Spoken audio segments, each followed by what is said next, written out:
welcome to Perspectivas Latinas, a community service of CAN TV. I'm your host, Claudia Urbano. The award-winning Cerqua Rivera Dance Theatre has redefined the concept of performance ensemble through a signature style that fuses contemporary and Latin dance, live music and visual arts with programs that express the stories of American diversity. The work is provocative and accessible and cultivates cross-cultural and ethnic understanding. Each concert concentrates on a new sector of society and a different era, appealing to a variety of audiences. The company also engages the community by offering school shows, programs, and dance classes open to the public at the American Rhythm Center in Chicago's historic Fine Arts Building. Joining us to talk about the company's work and its mission to provide underserved youth with opportunities to appreciate and participate in performance art are Cerqua Rivera Dance Theatre's Artistic Director, Wilfredo Rivera, and Musical Director, Stu Greenspan. They will also talk about how some of their programs teach students about maintaining a creative and collaborative spirit and how the arts can provide a formidable alternative to violence in conflict resolution. Welcome to Perspectivas Latinas, Wilfredo and Stu. Very nice to have you here today with us. How are you doing? Good, thank you for having us. Yes. We appreciate it. No, it's a pleasure to have you here, and I'm very impressed with what you're doing with the community and how you're celebrating the American culture and the diversity that we have here through music and dance. Because I know that you not only do dance, you fusion a lot of things, right? You do visual arts, you do music, you do dance, all at the same time in your performances. Correct. Tell us a little bit more about it. Well, the mission of the company, like you just said a couple of minutes ago, is to celebrate and explore the cultural diversity of the American fiber. And we do that through original choreography, live music, original compositions, and artwork. And the whole idea is for the three art forms to really come together and harmoniously work together on stage, not compete with each other, but they actually reinforce the theme, the thematic voice that we're trying to convey through the particular pieces. I was thinking about that. How do you make something cohesive out of like contemporary dance and, for example, tango or salsa or mambo, it's things that look like very different from each other? Is it difficult to go through that process? Right, we actually work more like a theater company works.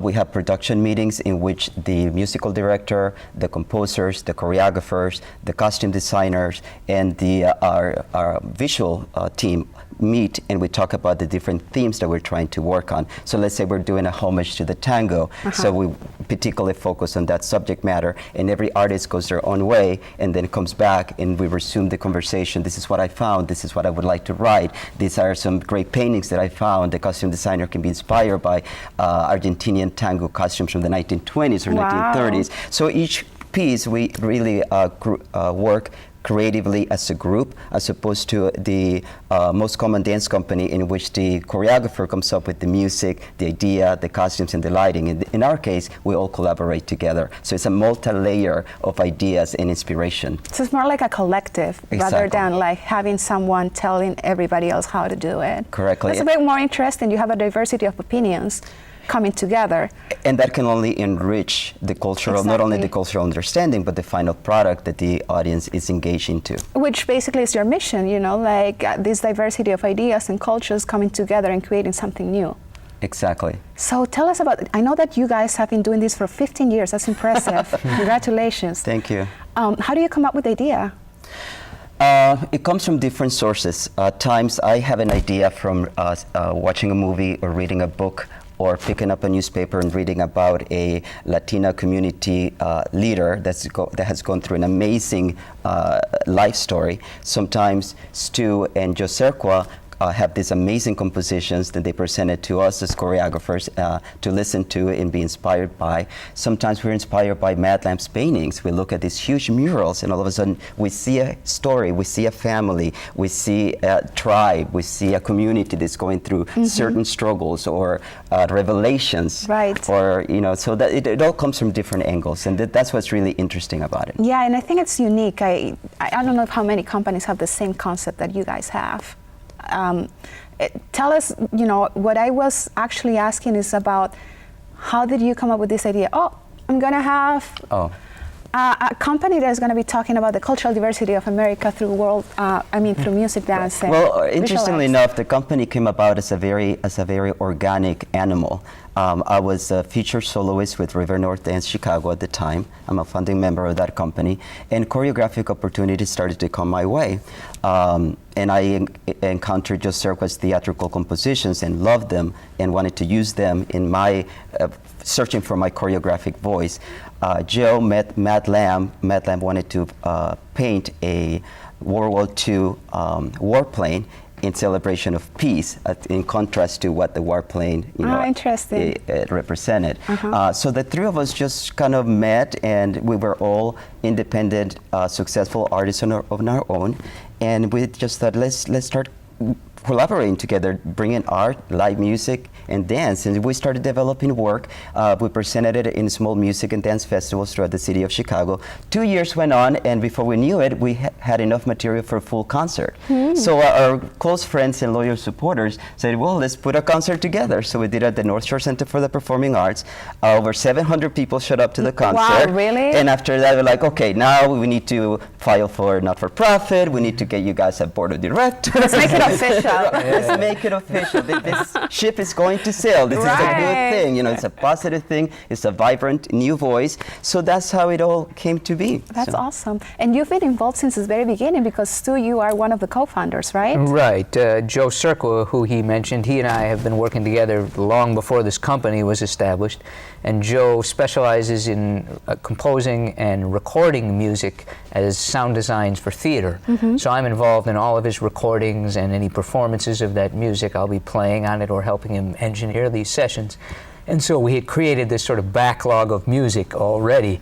And so once he started meeting Wilfredo, then as Wilfredo said, there was this music to choose from. And initially, that's what we did, is we took just sort of a backlog of the music Joe had written and he and I had created together and used it to perform live instead of using the recorded sessions. As the company grew, then we started realizing, well, we need to create music specifically for the company instead of just taking this backlog. So then all these ideas that he mentioned, each one of us, the musicians in the band, we begin composing things specifically for the dance company. And for you, has it been difficult to make the transition from theater to live performances and mixing all these different musical styles? Well, I really enjoy it. Outside of this company, I do a lot of different live performances of different styles. I play Latin music and Caribbean music and Cajun and Zydeco music, all sorts of things, jazz music. So live music is my favorite thing to do, and that's almost what had disappointed me about some of the theater things I had done, is we record them in the studio and then they're done. Right. And it's like, no, I want to get out and play this music in front of people. So this, it makes it a lot more exciting. Really. Yeah. Now, I know that we have like 3 videos to show about your work. Do you want to explain what is the first one about? It's called Witch and Lust, I think. Am I saying Brujos Deseos. Oh my God, that sounds so so hot. Tell us about it. Well, I've always been really intrigued and inspired by tango music, the history, the rich history, and tango dance as well. Don O'Neill, one of our resident composers at the time, was an expert in Cuban and Argentinian music. So we came together, and Joe Cerqua kind of worked as a mediator to really do an homage to the Argentinian culture. So we're not saying that we're doing tango, we're doing a contemporary version of our immigrant experience, saying, wow, how much do we appreciate it and love and are as passionate about it as you are. And we're so thankful that we're able to share that culture with you. Yeah, it's very interesting what you say, that it's an homage. And because I've seen sometimes when you create something new out of something very traditional, people get very defensive and very offended by what you're doing, because they think that you are not being true to the art form. Did you have to struggle with these kind of things? It comes both ways, actually. because I've seen it happen the other way. I've seen people say, "Oh, this is salsa, this is merengue," when it's really not. Or this is swing dance, you know, in a theatrical production, it's really not. So I think for us, actually, it's worked really well to our advantage because we've done African American pieces. Even though I'm Latino, I can celebrate Maya Angelou, I can celebrate Miles Davis. I should be able to celebrate all these great entities. Exactly. So it's about being an American with a Latino background, and it's our history, it's a rich cultural heritage. Exactly. So I think we're to the brink point right now that people are opening their eyes and having a higher level of acceptance that we all should be able to partake in our history. I agree, totally agree, and I think the city of Chicago is a great city to be doing this kind of things. So let's watch it. Okay. All right.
So beautiful. Thank you. Oh my God. So this is, and it leads into more actually man to woman partnering after the section that you just saw, and it's a love triangle affair. So, and the first two sections that you saw, I was thinking of how to disinfect or separate how a tango dancer would look on their own without a partner. And then from what you saw, then they actually start dancing together more in the traditional Very tango interesting. way. So.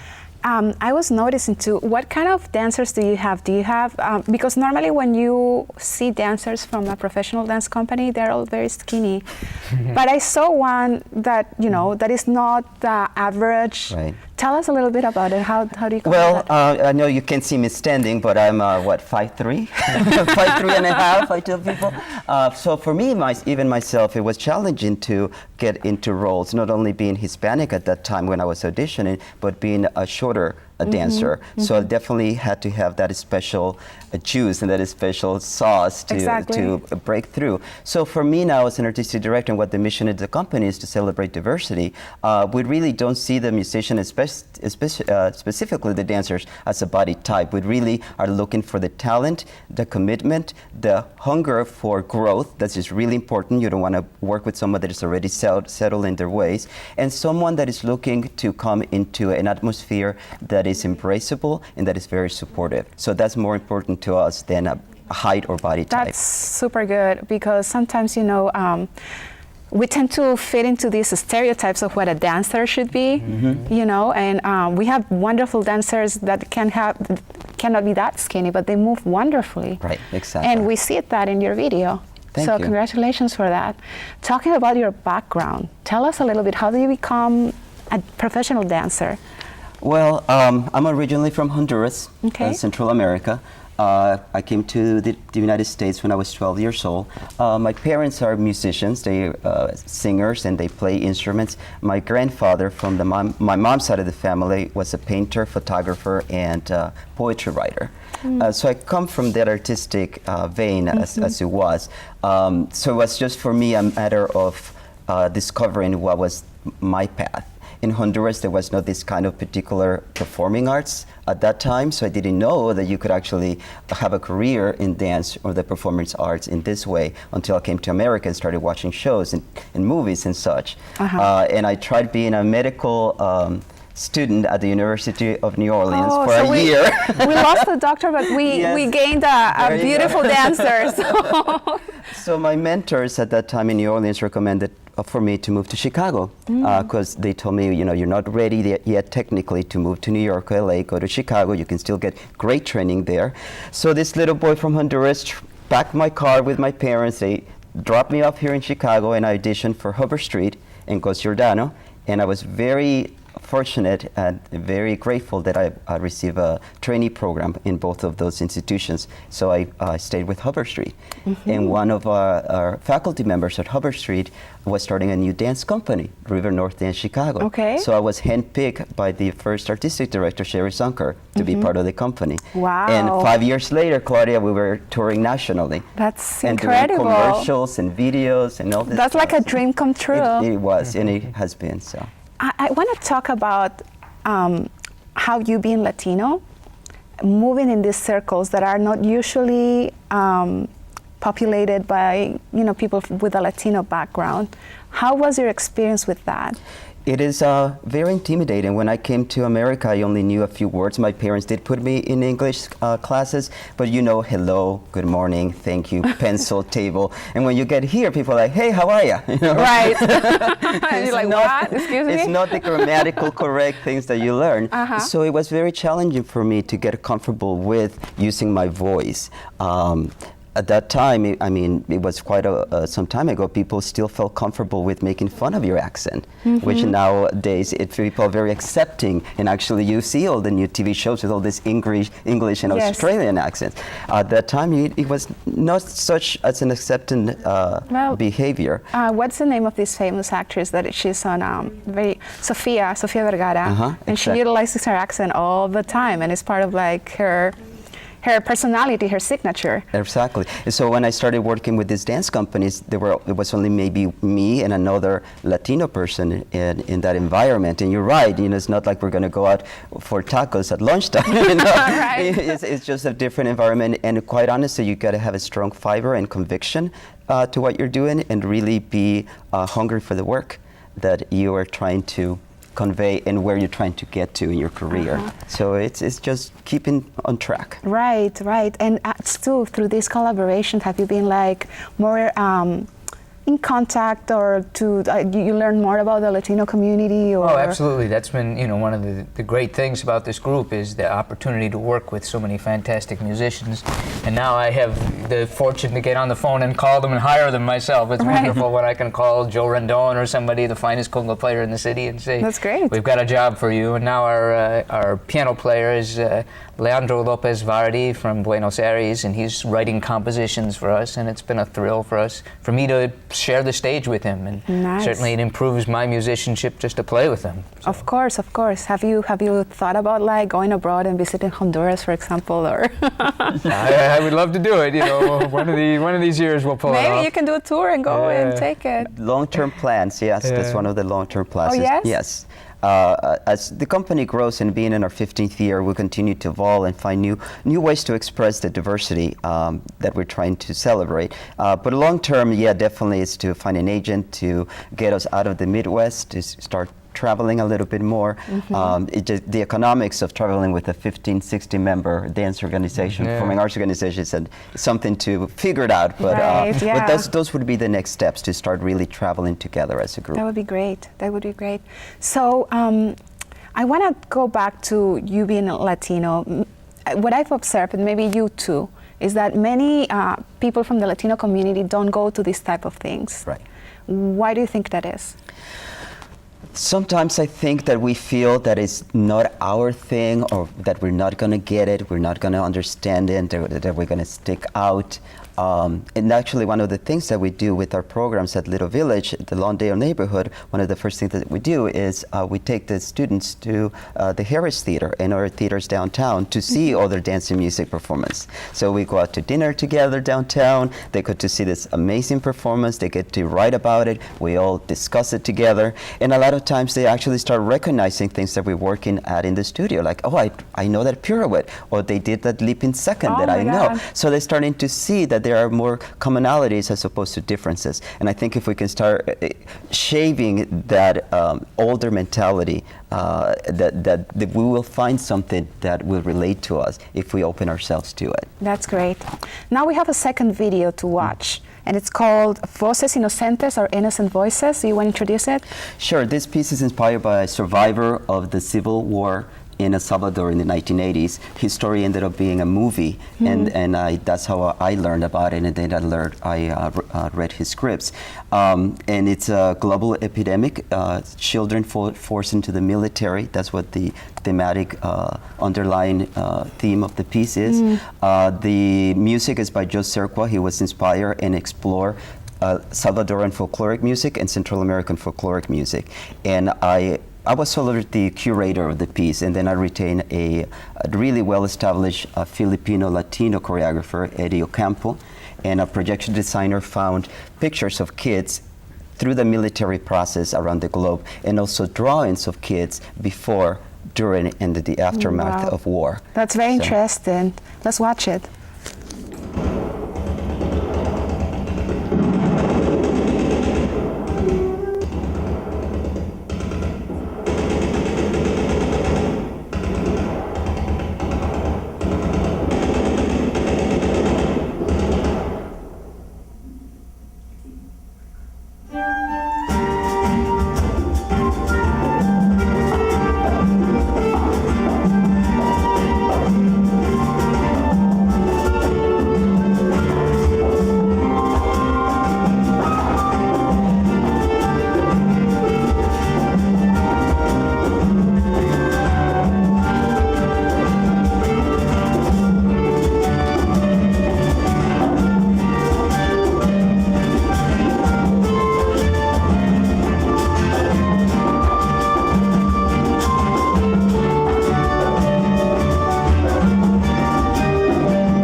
interested to see this live, and I'm sure a lot of our people watching want to see it too. When is your next show?